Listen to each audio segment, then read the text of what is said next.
On behalf of the NRM Parliamentary Caucus, let me state that today, Friday, 7th March 2025, the NRM Parliamentary Caucus met at State House Entebbe under the leadership of His Excellency General Yoweri Kaguta Museveni, President of the Republic of Uganda, and the National Chairperson of NRM.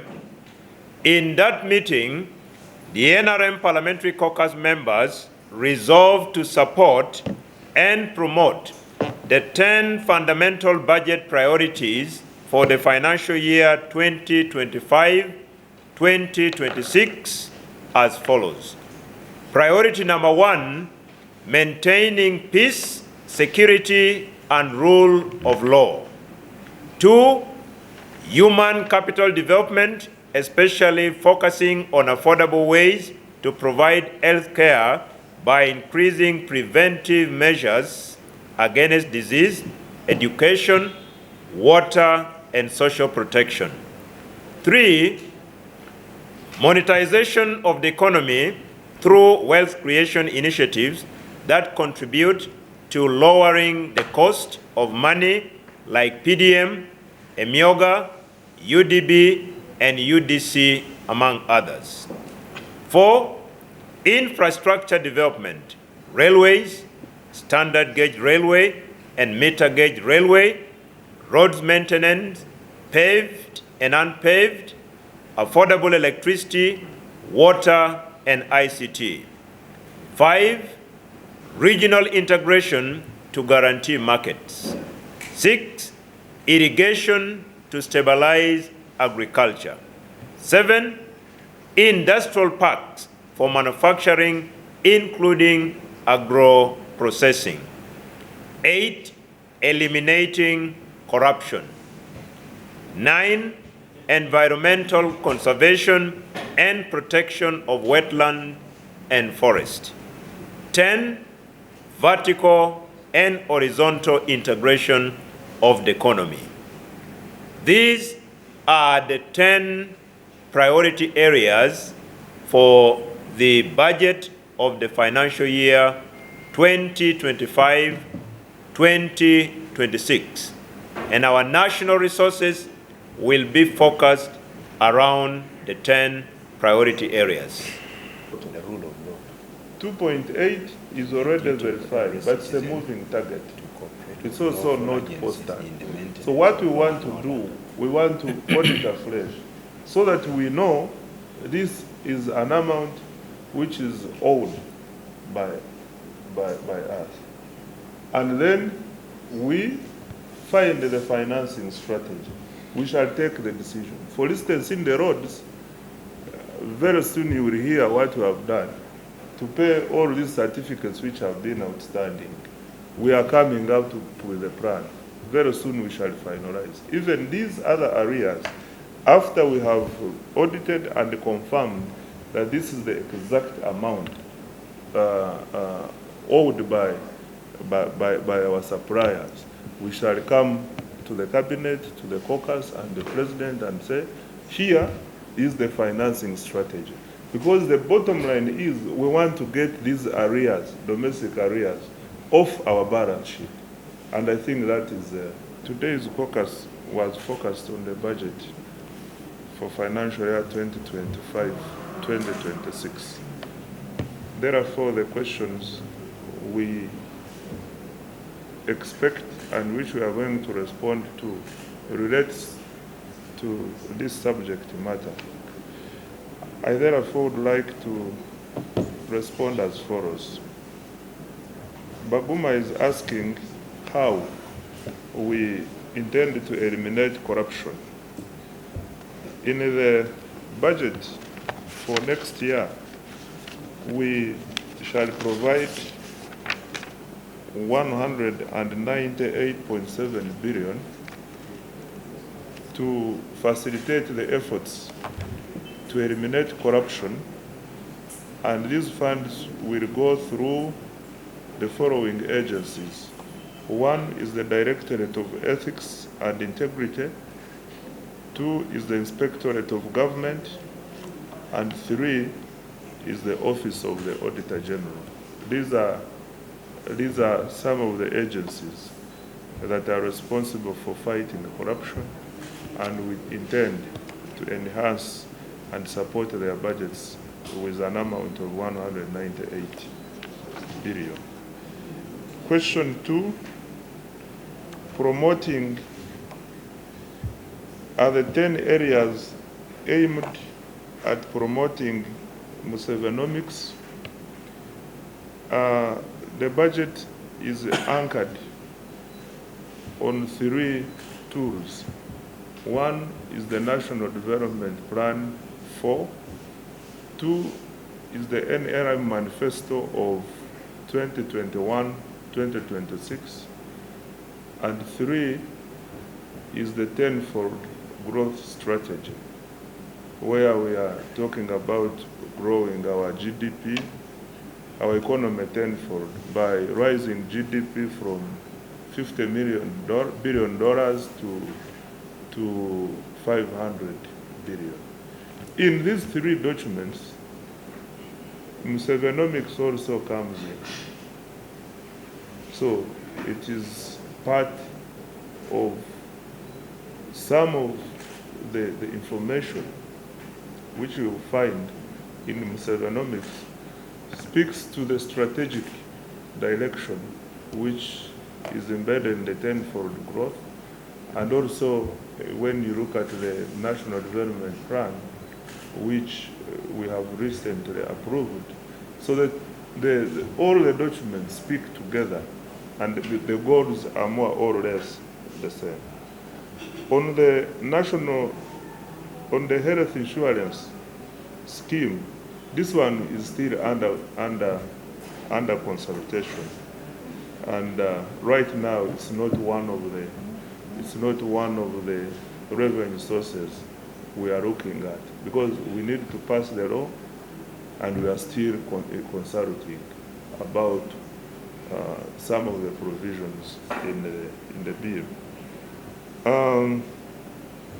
Someone was asking about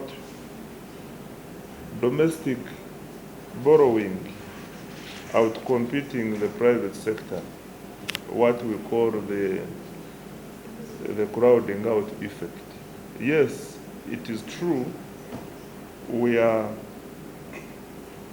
heavily involved in borrowing internally compared to the recent past, where much of our borrowing effort was coming from external sources. And because the external sources have declined over time, we are becoming more inward looking. This one has an effect on the private sector credit, but this is temporary. We are cautious about that, and it's temporary.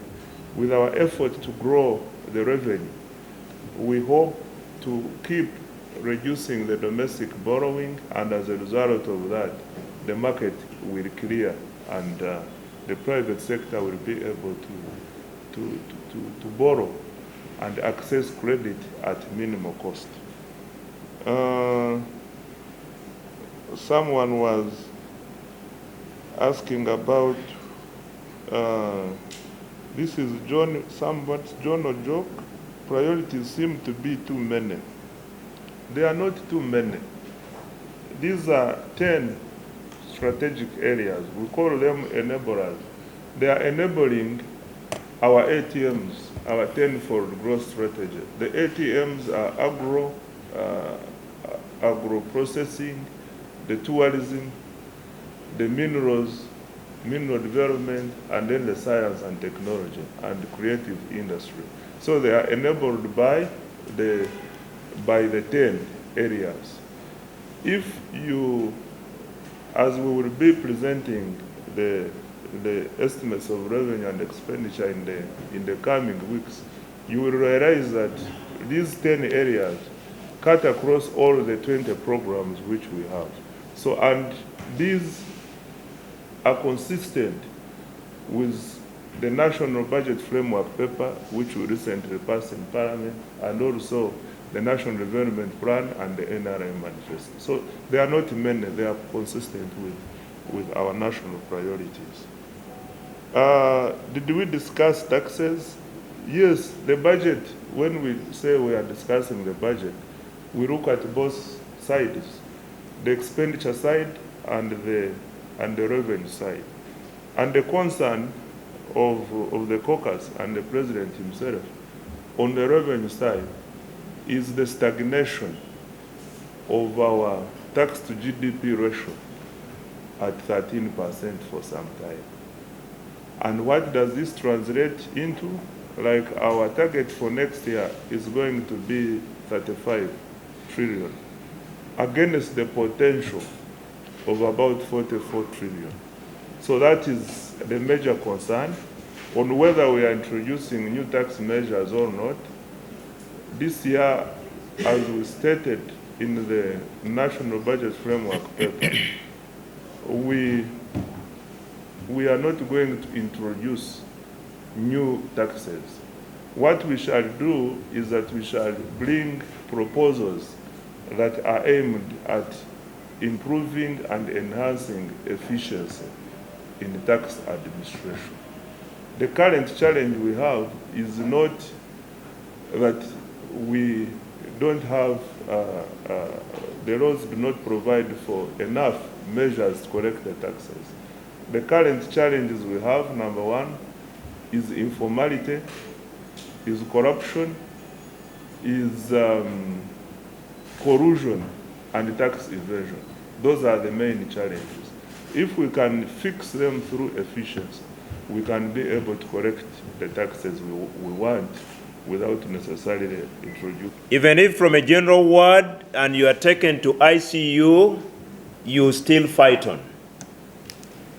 The frontier for the fight against corruption starts with Ugandan citizens, where under Article 17, Clause 1I, to be specific, every Ugandan citizen is duty-bound to combat corruption and misuse or wastage of public property. So frontier number one is with the citizens. The citizens must also be seen to do their part. Frontier number two are the laws we have put in place. Full implementation of the corruption-related laws. Frontier number three, the anti-corruption agencies must implement the laws to the dot. Frontier number four is what the Minister of Finance has stated, that more resources has been given in the fight against corruption. So those are four areas that we think going forward, even if the challenge is a terminal challenge, we can't give up as a country. This country is big enough, it can accommodate all of us. But if there is a challenge of corruption, we must all unite and fight it. So that is, for me, my response to that question. On the question of rule of law, again, someone was asking, did we discuss Kawempe? The answer is no. How are we going to mitigate issues or the challenges we are facing at the moment? Fellow Ugandans, we are over 45 million now. To the constitutional framers, they were very, very clear on the duty of every Ugandan citizen. Again, under Article 17, Clause 1F, every Ugandan is duty-bound under our Constitution to cooperate with lawful agencies in the maintenance of law and order. Again, the frontier of rule of law starts with you and me, the Ugandan citizen, to cooperate with lawful agencies in the maintenance of law and order. The moment we fail to cooperate, that is when we degenerate into what we are seeing. May I appeal to fellow countrymen and women that let's do the right thing at the right time at the right place. The framers of our national constitution were alive to all these situations, and they put it in our national constitution as our duties as Ugandan citizens. For me, that can be my response for now. That we are duty-bound by the constitutional provision to cooperate first with the agencies that are lawfully in place to maintain law and order. What we are witnessing could be a result of failure to cooperate, will now lead us to what we are witnessing. So may we also exercise our constitutional rights, duties and obligations to the dot of what the Constitution calls upon us to do as citizens of Uganda.